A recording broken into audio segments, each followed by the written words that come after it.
He was a normal average guy. That's why when I saw that, I was like, what, bro? I would have never thought that, based on the guy I work with. But again, that was a very, very long time ago. But still, man, wow. Let's talk about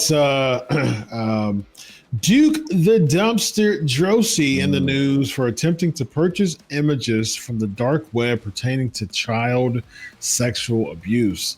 Do you remember working with Duke back in the day? And if you did remember working with Droese, which I remember y'all, I mean, like at least chronologically, y'all overlapped. I don't know how much you work with him, but how was he, from when he was in the WWE and you were there? Bro, he was but I tell you something that I remember. It's weird the things you freaking remember, bro. I swear to God, it really is weird. But yeah, bro, I was on the magazine when Duke Droese was there. Bro, remember when he did the vignettes, the garbage can off the building, remember that? Bro, you know who produced those vignettes? Who's that? Shane. Oh, really? Shane? Yeah, Shane was tight with the dude. Yeah, Shane. Yeah, I remember Shane did all that stuff. But yeah, bro, he was a normal average guy. That's why when I saw that, I was like, what, bro? I would have never thought that, based on the guy I work with. But again, that was a very, very long time ago. But still, man, wow. How do you get busted? There was some type of dark web. I think there was like a hit, like there was, I think it was kind of like someone intercepted it. Like it was some site and it intercepted it when they saw that he was searching for like child porn. Sportskeeda, you can zoom that out if you want to be monetized. You can mute that, but I think he was searching for that, so he got intercepted. As far as what I remember reading. Nothing about this is good. If I hate anything more than sexual assault, it's probably pedophilia. So you can edit that out if you need to. But I mean, the idea, because there's a lot of amateur kind of like child trafficking, undercover guys that, lure these dudes into traps and then confront them with all the evidence and video, and then the cops are on standby. Like, could you imagine Duke the Dumpster Droese being on like a Chris Hansen special? Right. But Chris, that is, again, let's go to the psychology part. That is a mental sickness. I mean, no? What is the psychology behind it? If you have any. Yeah, I mean, man, it's nuanced. It can stem from a lot of things, man. Someone can be addicted to, can be attracted to children because of many ways. A lot of it can tie into if someone was abused themselves as a child, in some ways. And so basically, if they were abused as a child sexually, and that was just suppressed for 30, 40 years, and no therapy with it, suppress it, and oftentimes, unfortunately, a lot of people suppress that stuff, especially in the wrestling industry, with opioids, with booze, with alcohols and drug addictions, things like that. And so if that's suppressed for so long, man, there's that side in you that want to take your innocence back in a very dark way.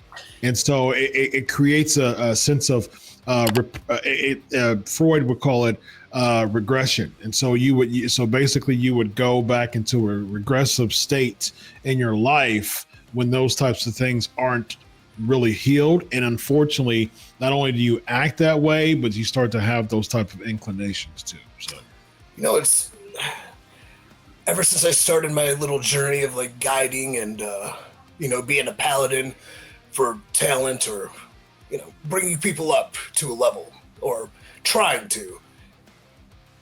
When I talk to them, a lot of men, I try to get inside their head a little bit to get to know them. So whatever you're doing is really stupid and lame and it's a character, but like, who's the authentic you? And more than I care to count the amount of like men that with like a deep personal conversation have came to saying that like they've had this trauma happen to them is astounding to me. Yeah. And a lot of them, like the ones that got past it, did the work to kind of like, I don't want to say heal because it's pretty like cure, but like worked on healing in a variety of different ways. So I'm like, wow. Yeah. Them sharing that with me, like, I never talk about this, and I don't know, maybe I just provide them somebody that's listening, but it's, it's a, I don't want to say it's a privilege or not, just having somebody confide in you something so deep and traumatic is, I don't know the word, but it makes you feel something where it's like, this isn't good, but life could be. It's honorable. I mean, it happens to me every single day. I mean, like people share stuff like that to me literally every day. It's honorable that you would entrust me to go there with you, and that you trust me. It's like I'm your guide in that dark space. That you're like, I never trusted bringing anybody in this dark room with me because I always felt like people wouldn't understand.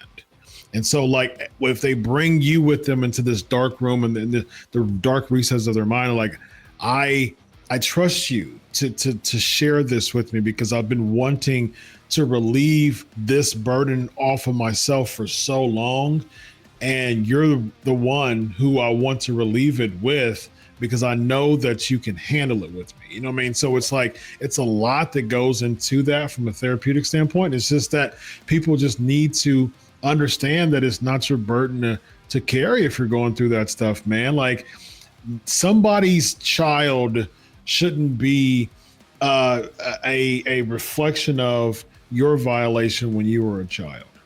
It's just, it's not fair to you. It's not fair to the child. It's not even from a consumption of, corn. We'll say that for the YouTube algorithms there. For the consumption of corn, for instance, child corn.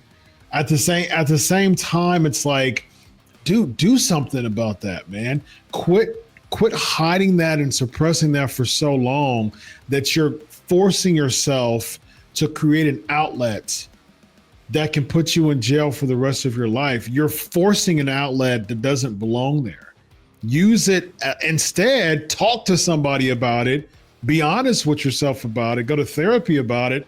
You don't go to jail for telling somebody that you have an obsession with or a sexual desire toward children. That doesn't violate the Tarasoff decision. That doesn't cause a mandatory reporting. That's an honest thing that can be worked on, other than taking it yourself and consuming. Now that's illegal. I mean, like when it gets to that point, it's illegal. I was going to ask then, so if you have these thoughts or feelings, is being proactive a good choice? Like jumping on it and talking to somebody like yourself, like, I've never done this, but I have these urges. How do I stop? And like talking to somebody is a good proactive choice. Right? Oh, 100%. Because otherwise, because you've been suppressing it for so long, and it's like a volcanic eruption. It's just going to explode anyways. Like that picture in that dude's bedroom with Soraya on it. Yeah, exactly. Yeah, goodness, exactly. But at the end of the day, it's going to come out in some way. You might as well have it come out in a way that's very therapeutic and healing.